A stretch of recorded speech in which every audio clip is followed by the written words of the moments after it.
מנצל אותי, הוא מלכלך אותי, הוא גם מייבש אותי. לא אכפת לו ממני בכלל. הוא אפילו, אני לא הדבר היחיד שיש לו. הוא עם עוד הרבה אחרים. אוי שיט, הוא בא! מלח, מה קורה? סמי, מה נשמע? לא משנה, אצליח לך קיקפליפ, אבל לא משנה, נפלתי. תקשיב, אתה מוכן לסבוע מטורף של בנייה מטורפת על החיים שלך? כן, אבל סמי...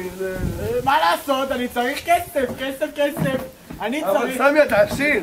מה לעשות? אבל די, תקרח עצמה! די, נו, באתי להתרחק קצת לקפוץ! די! אני קופץ, ים המלח, מה? אני מותר! מה? סמי, מה? מה שאני אעשה? זה השפכים שלי, אני צריך מקום שהוא מאוד קטע של מדינת ישראל, שהיה פעם ישיבת פלאי תבל, לזהם אותו! אבל אתה מסכים את זה עליי! די! חלאס! אני פאקינג ים המלח!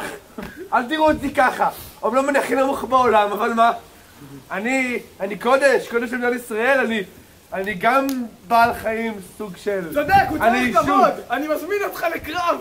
קומו נערים וישחקו לפנינו!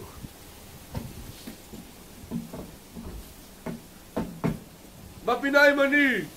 בגיל פי 8 וכמות הכסף שלו! סמי עופר! אני כאן, אפשר להתחיל את המסיבה, מן!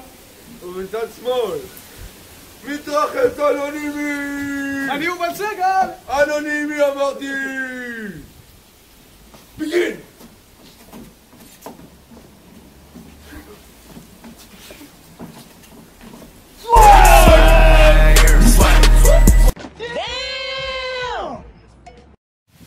אני לא מאמין שבחור עם כיפה הולך לנצח אותי!